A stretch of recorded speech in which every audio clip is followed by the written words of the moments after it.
என் வாழ்க்கை நான் செய்த செயலுக்கான ஒரு விளைவு. எனக்கு கொடுக்கப்பட்ட இந்த வாழ்க்கையை நான் ஏற்றுக்கொள்ளும் போது என்னோட வாழ்க்கையில எந்த பிரச்சனையும் இருக்காது. நம் வினையை கரைக்கும் மலர், ஏற்றுக்கொள்ளுதலின் மலர், டெஸ்டினி ஃபிளவர், வில்லோ. நான் மாறணும் அப்படின்னு யாரும் நினைக்கிறது இல்ல. யாரும் சரியில்லை அப்படின்னு மத்தவங்க மேலதான் நம்ம குத்தம் சொல்றோம். நம்ம எல்லாருக்கும் தேவையான ஒரு தலையாய மருந்து வில்லோ. ஒரு குற்றம் எனக்கு எதிராவோ இல்ல மத்தவங்களுக்கு எதிராவோ நான் சொல்றேன்னா நான் பிரபஞ்சத்துக்கு எதிராக குற்றம் சொல்றேன் அப்படின்னு அர்த்தம். நமக்கு இந்த குடும்பம் அமைஞ்சிருக்கு, இந்த தொழில் அமைஞ்சிருக்கு அப்படின்னாலும், நாம இன்னைக்கு இந்த இடத்துல வைக்கப்பட்டிருக்கோம் அப்படின்னாலும் அதுக்கு நான் தான் பொறுப்பு. நான் முன்னாடி செஞ்ச ஒரு செயலின் காரணமா தான் நான் இப்போ இங்க இருக்கேன் அப்படின்னு நம்ம தெரிஞ்சுக்கணும். இது இயற்கை எனக்கிட்ட விதி அப்படின்னு ஏத்துக்கக்கூடியவங்களா இருப்பாங்க. எங்கெல்லாம் நம்ம பேசுற பேச்சு இல்ல நம்மளோட வார்த்தை எங்கெல்லாம் நம்ம பவர்லெஸ்ஸா உணர்றோமோ அங்க எல்லாமே வில்லோ. விதிக்கு பலிக்கட ஆவதிலிருந்து விதியை ஆழ்வது வில்லோ. என்னை நான் விருப்பு வெறுப்பெற்று பார்ப்பது அப்படிங்கறதும் இந்த மலர் வில்லோ தான். கசப்புணர்விலிருந்து ஏற்றுக்கொள்ளும் ஒரு தன்மை. இந்த மரம் வெட்ட வெட்ட முளைக்கிறது போல இந்த மனிதர்கள்கிட்ட அல்ல குறையாத அன்பை வெளிப்படுத்திக்கிட்டே இருக்கிறவங்களா இருப்பாங்க. எவ்வளவு சிரமம் கொடுத்தாலும் அதை ஏத்துக்கிட்டு வேகமா வளர்ந்துகிட்டே இருக்கிறது இந்த மலர் வில்லோவோட தன்மை. சோகத்தையும் மீறி அன்பையும் இன்பத்தையும் கொடுக்கக்கூடிய ஒரு மலர். அந்த காலத்துல வில்லோ மரக்கட்டைகளை இறுதி காரியத்துக்கு காட்டுக்கு போகும்போது தீப்பந்தமா எடுத்துட்டு போயிருக்காங்க. எந்த விதமான எதிர்மறை ஆற்றலும் இந்த வில்லோ கட்டைக்கு பக்கத்திலேயே வராது. அந்த அளவு அமானுஷ சக்தியை கொண்டது இந்த மரம் வில்லோ. நமக்கு வர இந்த இன்பம் துன்பம் கஷ்டம் கூட ஆன்மா தன்னை உயர்த்திக்கிறதுக்கான ஒரு வழிதான். அளப்பரிய ஞானமும் அறிவும் இருக்கும் மனிதர்களா இருப்பாங்க. வாழ்க்கையை நேசிக்க கூடியவங்க. எல்லா மனிதர்களும் தெய்வீகமானவர்கள் அப்படிங்கிற ஒரு தன்மையில நம்ம பாக்கிறதுக்கு இந்த மலர் வில்லோ. இந்த மலரை தொடர்ந்து எடுக்கும் போது ஒரு திருப்தியும் மன நிம்மதியும் இருக்கும். என்ன நான் ஏத்துக்கும் போது பிரபஞ்ச இரையாற்றல் என் மீது பூ மாறி பொழியும். என்னோட தேவையை கொடுத்துட்டே இருக்கும். உலகில் வாழ்க்கையில நம்ம வெற்றி பெறுவதற்கு வில்லோ தண்ணீர், சந்திரன், வெளிச்சம் மூன்றுக்குமே தொடர்புடைய ஒரு மலர் இந்த வில்லோ. நம்முடைய சேரும் இடம் எங்கே அப்படிங்கறத உணர்த்தக்கூடிய ஒரு மலர். விதியை தன் வசமாக்குறவங்க வில்லோ மலரின் தன்மையாளர்கள். விதியின் வசம் நம்ம கிட்ட இல்ல, கர்மான்றதெல்லாம் அதை பத்தி நமக்கு எதை பத்தி சிந்திக்கிறோமோ அது பெருகும். கர்மாவை பத்தி அதிகமா பேசுனா கர்மான் வலையில விழுந்துரும். இந்த நபர்கள் இந்த மலர் தேவைக்கூடிய நபர்கள் சரியாயிருப்பாங்க. ஆனா திடீர்னு திருப்பி அந்த பிரச்சனை வரும். அவங்க அதே மாதிரி தான் ரியாக்ட் பண்ணுவாங்க. அதனால ரொம்ப காலம் இது கொடுத்து நம்ம ஃபீல் பண்ணுவோம். இது நம்மள்கிட்ட மன்னிக்கும் மனப்பான்மையும் உணர்ந்து கொள்ற தன்மையும் புரிஞ்சு கொள்ற தன்மையும் இந்த வில்லோங்கிற மலர் நம்மளுக்கு தருது. ஒரு அனுபவம் இத சொல்றேன். ஒரு ஜாயிண்ட் ஃபேமிலியில இருக்காங்க. மாமியார் சமையல் எல்லாம் அவங்கதான் பாத்துக்கிறாங்க.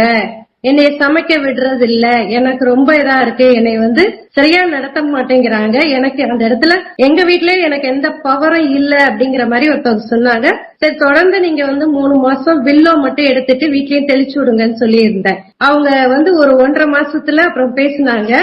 அவங்க ஹஸ்பண்டே என்ன சொல்லியிருக்காங்கன்னா, அவங்க அம்மாட்ட உங்களுக்கு வயசாயிடுச்சுமா, முடியல, நீங்க ஏன் இன்னும் சிரமப்படுறீங்க, தன்னோட மனைவியே சமைப்பாங்கன்னு சொல்லி எந்த ஒரு கசப்புணர்ச்சியோ வீட்டுல எந்த ஒரு இதுவும் இல்லாம மாமியாரும் ஏத்துக்கிட்டு மருமகளை சமைக்க விட்டு இது பண்ணிட்டாங்க. அதனால அவங்களுக்கு ரொம்ப ஒரு சந்தோஷமா இருந்துச்சு. அத 2 பேருமே ஏத்துக்கிட்டாங்க. வில்லோ ஏற்றுக்கொள்ளுதலின் மலர், அதாவது செல்ஃப் அக்செப்டன்ஸ். இத இயற்கை விதியை வழிபட்டு அதனோடு சரணாகதி அடைந்த நிலைதான் இதனுடைய முழுத்தன்மையை நம்ம பார்க்க முடியும். அந்த இயற்கை விதிக்கு கட்டுப்பட்டு நடக்கக்கூடிய ஒரு தன்மை தான் இந்த வில்லோனுடைய முழுத்தன்மை. இந்த நிழல்தன்மை சார் நிறைய சொன்னார். அதாவது எல்லாரையும் குற்றம் குறையா பார்க்கக்கூடிய ஒரு தன்மை. மனிதர்கள், சூழ்நிலை, இயற்கை, பிரபஞ்சம் எல்லாமே குற்றம் குறையா பார்க்கக்கூடிய ஒரு தன்மை இருக்கிறவங்க இந்த வில்லோ எடுத்துக்கும் போது எப்படி மாறுவாங்க அப்படின்னா, மக்கள், அதாவது எந்த மக்களை குற்றம் குறை சொல்றாங்களோ அதே தன்மை எங்கிட்ட இருக்கு, அதாவது இதுதான் என்னுடைய கண்ணாடி, இந்த பிரதிபிம்பம் தான் இங்க வெளியில இருக்காங்க அப்படிங்கிற அந்த ஏற்றுக்கொள்ளக்கூடிய ஒரு தன்மை வர ஆரம்பிச்சிடும். மக்கள் என்னுடைய கண்ணாடி, சூழ்நிலை, பிரச்சனை எல்லாமே என்னுக்குள்ள இருக்கு, அதனுடைய பிரதிபிம்பம் தான் வெளியில நான் தெரியுறேன் அப்படிங்கிற தன்மையில இந்த ஏற்றுக்கொள்ளக்கூடிய ஒரு செல்ஃப் அக்செப்டன்ஸ் இவங்களுக்கு கிடைக்கும். அதே மாதிரி இந்த சூழ்நிலை குற்றம் குறை சொன்னாங்க அப்படின்னா, என்னை நான் மாற்றிக்கொண்டா மட்டும்தான் இந்த பிரபஞ்சம் மாறும், எனக்கான வானங்களும் பூமியும் மாற்றி அமைக்கப்படும் அப்படிங்கிற ஒரு தன்மைக்கு, ஒரு முழு தன்மைக்கு வர்றதுக்கு இந்த மலர் தீர்வு அற்புதமா வேலை செய்யும். அதே மாதிரி உள்ளும் புறமும் ஒரே மாதிரி இருக்கிறதுக்கு இந்த மலர் தீர்வு. ஏன்னா வெளியில இவங்களுக்கு உள்ளுக்குள்ள இருக்கிற அந்த நிழல் தன்மை தான் வெளியில அவங்களுக்கு காட்டுது. அப்ப இந்த மலர் தீர்வு தொடர்ந்து எடுக்கும் பொழுது இந்த உள்ளும் புறமும் ஒரே மாதிரியான தன்மை இருக்கிறதுக்கு இந்த மலர் தீர்வு உபயோகமா இருக்கும். அதுக்கு ஒரு அனுபவ புரிதல். இன்னைக்கு காலையில கொஞ்சம் வெளியில போக வேண்டிய ஒரு வேலை இருந்தது. ஒரு 5:30 மணிக்கு போகும்போது அதிகமான பனி, இப்ப 2 நாளா வந்து சில அதிகமான பனி இருக்கு. இப்ப வெளியில போகும்போது எப்பயுமே அந்த கை விரல்கள்லாம் அப்படியே ஊசியில் எடுத்து குத்துன மாதிரி ஒரு விஷயம் நடக்கும். போகும்போது என்னடா இப்படி இருக்கு, பனியா இருக்கு, நாம பாட்டுக்கு காலையில கிளம்பிட்டுமே அப்படின்னு சரி என்ன மனநிலை அப்படின்னு பார்க்கும்போது இயற்கையை வந்து குற்றம் வர சொல்லக்கூடாது அப்படின்னு பார்க்க இங்க இன்னைக்கு நமக்கு நடக்கக்கூடிய கிளாஸ் பாத்தீங்கன்னா வில்லோ. சரி இப்ப வில்லோங்கிறத மட்டும் ஒரு மனசுக்குள்ளாரே ஒரு 3 தடவை வந்து சொல்லிட்டு ஏத்துக்கிறேன்னு சொல்லிட்டு வரும்போது பாத்தீங்கன்னா அந்த தன்மை எதுவுமே இல்லாம, அந்த குத்துறக்கூடிய தன்மை இல்லாம இயல்பா வீட்டுக்கு வந்து சேர்ந்ததை ஒண்ணு பார்க்க முடியுது சார். எனக்கு நடக்கக்கூடிய எல்லாத்துக்கும் நானே பொறுப்பு அப்படின்னு சொல்லக்கூடியதா இருக்கு. இப்ப நான் எல்லாத்தையும் ஏத்துக்கிறனும், அப்ப எனக்குள்ள அமைதியும் சமநிலையும் நிலவக்கூடியதா இருக்கு. இந்த மரத்துக்கு ஒரு பழமொழியே இருக்கு, வில்லோ மரம் தரக்கூடிய லாபத்துல ஒரு குதிரையையே வாங்கலாம், மற்ற மரங்கள் தரக்கூடிய லாபத்துல அதற்கான பொருட்கள் கூட வாங்க முடியாது அப்படின்னு இருக்கு. அந்த அளவுக்கு இது வெட்ட வெட்ட தந்துகிட்டே இருக்கக்கூடியது, மதிப்பு மிக்கது, உற்பத்தி திறன் நிறைந்தது, உயிர்ப்போட இருக்கக்கூடியது. வாழ்க்கைய விருப்பத்தோட வாழணுமா, வில்லோ மலரை எடுக்கலாம். வாழ்க்கையில எப்படிப்பட்ட கடினமான சூழ்நிலைய நம்ம எதிர்கொள்ள நேர்ந்தாலும் அதை எதிர்க்காம, அதுக்கு எதிரா நிக்காம, அதை எப்ப நம்ம ஏத்துக்கிறோமோ அந்த சூழ்நிலையில முறிஞ்சு போயிடாம வளைந்த தன்மையை கொடுத்து நெகிழ்வு தன்மையையும் கொடுத்து நிலைத்து இருக்க கற்றுக் கொடுக்கக்கூடியது. மன்னிப்போம் மறப்போம் என்ற சொல்லுக்கு உரியதா இருக்கு இந்த மலர். இந்த மலருக்கு ஒரு அனுபவ புரிதல் சொல்லணும் அப்படின்னா, போன வகுப்புல இந்த மலரை பத்தின நோட்ஸ் எடுக்கும்போது முதல்ல இந்த மலர் தான் தொடர்ந்து எடுக்கணும் அப்படின்னு தோணுன மலர். ஏன்னா என்னையே நான் ஏத்துக்காம இருந்திருக்கிறேனே அப்படின்னு ரொம்ப ஒரு உருக்கமான மனநிலைய வந்து கரைக்க கூடியதா இருந்துச்சு இந்த மலரோட நோட்ஸ் எடுக்கும்போது.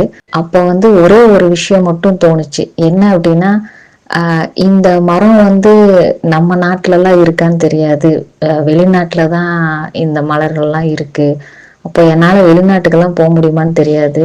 ஆனா ஒண்ணே ஒண்ணு தோணுச்சு, எனக்கு ஒரு விருப்பம் அப்படின்னு ஒண்ணு இருந்துச்சுன்னா கொஞ்ச நேரம் அமைதியா ஒரு தியான நிலையில உட்காரணும் அப்படிங்கிற ஒரே ஒரு தாட் மட்டும் அந்த நோட்ஸ் எடுக்கும்போது வந்துச்சு. ஊட்டி போயிருந்தப்போ குன்னூர்ல இது வரைக்கும் நம்ம மரத்தை அதோட பேரெல்லாம் நம்ம எதையும் பார்த்ததெல்லாம் கிடையாது. நம்ம பாட்டுக்கு சும்மா போவோம், டைம் ஸ்பெண்ட் பண்ணுவோம், வந்துருவோம். இந்த முறை சிம்ஸ் பார்க்குள்ள போயிருந்தப்போ வில்லோ மரம் அப்படிங்கறது தெரியாது. ஆனா அந்த மரத்தை தாண்டி என்னால போகவே முடியல. எங்க மறுபடியும் போனாலும் அந்த மரத்துக்கிட்டயே திரும்ப திரும்ப வந்து நிக்கிற மாதிரி இருந்துச்சு. அந்த அளவுக்கு அந்த எனர்ஜி வந்து ஈர்க்கக்கூடியதா இருந்துச்சு. ஏதோ ஒரு வித்தியாசமான உணர்வு. இந்த மரம் நம்ம கிட்ட என்னமோ சொல்ல வருது அப்படின்னு சொல்லிட்டு பக்கத்துல போய் பார்த்தோம் அப்படின்னா அதுக்கு அடியில ஒரு மணி நேரம் இல்ல எவ்வளவு மணி நேரம் உட்காந்துருந்தோம்னு தெரியாது. ஆனா அவ்வளவு ஒரு ஆழ்ந்த அமைதியை வந்து உணர முடிஞ்சது. அந்த மரத்தை வந்து நல்லா வெட்டி போட்டிருந்தாங்க.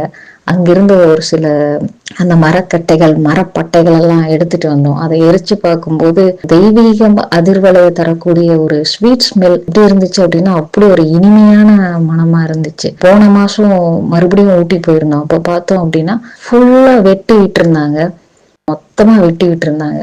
ஆனா அப்ப கூட அது வந்து இன்னுமே வந்து சைட்ல எல்லாம் வந்து அந்த கிளைகள் எல்லாம் வந்து அவ்வளோ உயிர்ப்போட உடனே வளர்ற அளவுக்கு உயிர்ப்போட இருக்கிற மாதிரி இருந்துச்சு.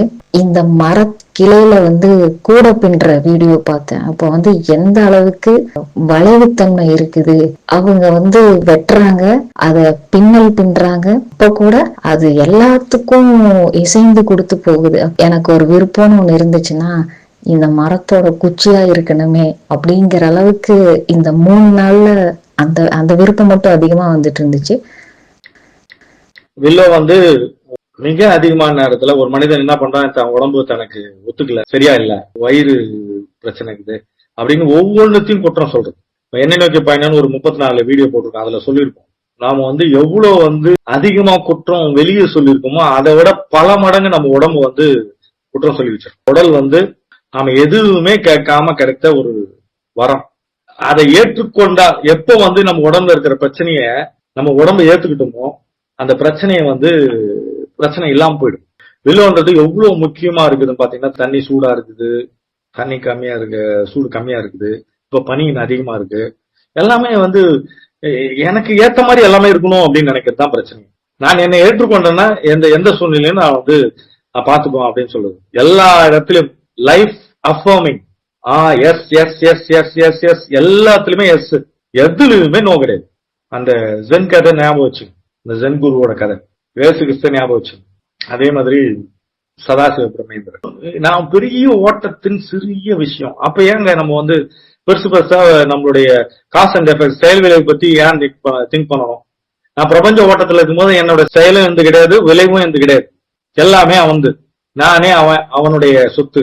அதனால அவன் எப்படி வச்சா எனக்கு என்ன, அவன் எப்படின்னா என்ன வைக்கட்டும் அப்படின்னு சொல்லிட்டு அப்பாட்டு போயினே இருக்கிறது தான் விளைவு.